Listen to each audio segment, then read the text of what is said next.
നിങ്ങളുടെ കമ്പ്യൂട്ടറിലെ ഡാറ്റ ഒരു വലിയ ട്രാഫിക് ജാമിൽപ്പെട്ടാൽ എന്താകുന്ന അവസ്ഥ?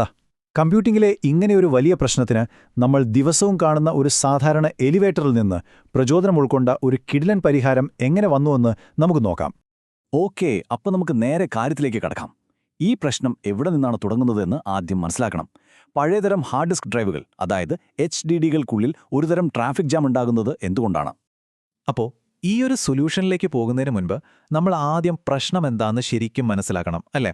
കറങ്ങിക്കൊണ്ടിരിക്കുന്ന ഒരു ഡിസ്കിൽ നിന്ന് ഡേറ്റ വായിച്ചെടുക്കാൻ എന്തുകൊണ്ടാണ് ഇത്രയധികം സമയമെടുക്കുന്നത്? ഇതിന്റെ ഉത്തരം ഫിസിക്സിലാണ് കിടക്കുന്നത്.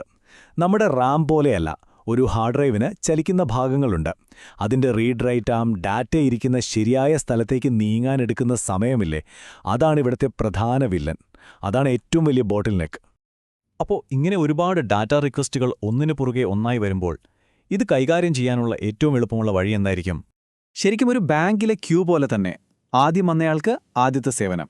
ഈ FCFS, അതായത് ഫസ്റ്റ് കം ഫസ്റ്റ് സെർവ്ഡ് രീതി കേൾക്കുമ്പോൾ വളരെ ന്യായമായി തോന്നാം, അല്ലേ? പക്ഷേ കാര്യക്ഷമതയുടെ കാര്യത്തിൽ ഇത് തീർത്തും പരാജയമാണ്. എന്തുകൊണ്ടെന്നല്ലേ? ഈ ഒരു ഉദാഹരണം നോക്കൂ. ഡിസ്കിന്റെ ഹെഡ് 53-ൽ തുടങ്ങി 98-ലേക്കും പിന്നെ അങ്ങ് ദൂരെയുള്ള 183-ലേക്കും പോകുന്നു. അപ്പോൾ തന്നെ പെട്ടെന്നാണത് തിരിച്ച് ഇങ്ങേയറ്റത്തുള്ള 37-ലേക്കും 14-ലേക്കും ചാടുന്നത്. അതായത് ഹെഡ് അങ്ങോട്ടും ഇങ്ങോട്ടും ഒരു കാര്യവുമില്ലാതെ ചാടി കളിക്കുകയാണ്. ഈ ഒരു ചാട്ടമാണ് യഥാർത്ഥ പ്രശ്നം. അപ്പോൾ ആകെ മൊത്തം എത്ര ദൂരം സഞ്ചരിച്ചു എന്നറിയാമോ? 640 സിലിണ്ടറുകൾ. ഈ താറുമാറായ ചലനങ്ങൾ കാരണം അത്രയും ദൂരം വെറുതെ സഞ്ചരിക്കേണ്ടി വന്നു. അതായത് വെറുതെ കുറേ സമയം വേസ്റ്റായി പോകുന്നു. ഈ ഒരു പ്രശ്നത്തിനുള്ള പരിഹാരം നമ്മൾ ദിവസവും കാണുന്ന ഒരു സാധാരണ കാര്യത്തിലുണ്ട്. ഒന്നാലോചിച്ചു നോക്കൂ, നിങ്ങളുടെ ഡേറ്റയ്ക്ക് വേണ്ടി ഒരു എലിവേറ്റർ. ഓക്കെ, അപ്പോൾ നമുക്കൊരു കാര്യം ചെയ്യാം. ഈ കമ്പ്യൂട്ടറിലെ സിലിണ്ടർ, ഡിസ്ക് ഹെഡ് എന്നതൊക്കെ കുറച്ചു നേരത്തേക്ക് മറന്നേക്കും. പകരം നമുക്ക് എല്ലാവർക്കും അറിയാവുന്നൊരു കാര്യം ചിന്തിക്കാം. ഒരു വലിയ കെട്ടിടത്തിലെ ഒരു എലിവേറ്റർ നോക്കൂ. ഈ ഒരു താരതമ്യം എത്ര പെർഫെക്റ്റാണെന്ന്. എലിവേറ്ററിലെ ഓരോ നിലകളിലെ, അതാണ് ഹാർഡ് ഡ്രൈവിലെ ഓരോ സിലിണ്ടറുകൾ. ഓരോ നിലയിലും ലിഫ്റ്റിനു വേണ്ടി കാത്തുനിൽക്കുന്ന ആളുകളാണ് ഡേറ്റയ്ക്കുള്ള റിക്വസ്റ്റുകൾ. പിന്നെ ആ എലിവേറ്റർ തന്നെ, അതാണ് ഡിസ്കിന്റെ ഹെഡ്. അത്ഭുതമല്ലേ? അപ്പോൾ ഈ എലിവേറ്റർ എന്ന ആശയം എങ്ങനെയാണ് ഇത്രയും പവർഫുള്ളായൊരു അൽഗോരിതമായി മാറുന്നത്? നമുക്കതിൻ്റെ വിശദാംശങ്ങളിലേക്ക് കടക്കാം. സ്കാൻ അൽഗോരിതം ഒരു സാധാരണ എലിവേറ്റർ പോലെയാണ് പ്രവർത്തിക്കുന്നത്. അതായത് ലിഫ്റ്റ് മുകളിലേക്ക് പോകുമ്പോൾ മുകളിലേക്കുള്ള നിലകളിൽ പോകേണ്ടവരെ മാത്രം കയറ്റിയിറക്കും. എന്നിട്ട് ഏറ്റവും മുകളിലെത്തിയ ശേഷമേ താഴേക്ക് വരാൻ തുടങ്ങൂ. അതുപോലെ ഡിസ്ക് ഹെഡ് ഒരറ്റത്ത് നിന്ന് മറ്റേ അറ്റത്തേക്ക് പോകുമ്പോൾ വഴിയിലുള്ള എല്ലാ റിക്വസ്റ്റുകളും തീർത്തിട്ടേ തിരിച്ചു വരൂ. അപ്പോൾ ഫലം എന്തായിരിക്കുമെന്നാണോ?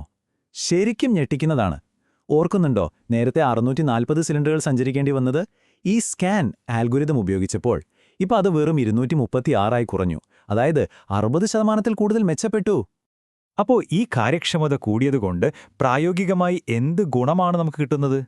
ഒന്നാമതായി, സിസ്റ്റത്തിന്റെ മൊത്തത്തിലുള്ള സ്പീഡ് കൂടും.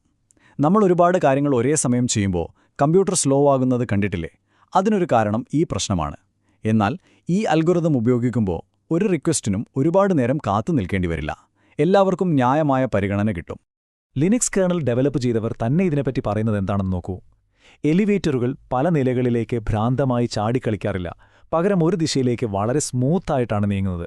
ശരിക്കും ആ ഒരു ലാളിത്യത്തിലാണ് ഇതിന്റെ സൗന്ദര്യം. അപ്പോൾ ഇതിൽ നിന്ന് നമ്മൾക്ക് മനസ്സിലാക്കാവുന്ന ഏറ്റവും വലിയ കാര്യമെന്താ? ചിലപ്പോൾ ഭയങ്കര സങ്കീർണമായ പ്രശ്നങ്ങൾക്ക് വളരെ ലളിതമായ പരിഹാരങ്ങളുണ്ടാകാം, അല്ലേ? ഈ എലിവേറ്റർ അൽഗോരിതം പോലെ നമ്മുടെ കണ്ണിന് മുന്നിൽ കാണാതെ പക്ഷേ നമ്മുടെ ഡിജിറ്റൽ ജീവിതം എത്രയും സ്മൂത്താക്കുന്ന വേറെ എന്തൊക്കെ ആശയങ്ങൾ നമുക്ക് ചുറ്റുമുണ്ടാകും? ഒന്ന് ചിന്തിച്ചു നോക്കൂ.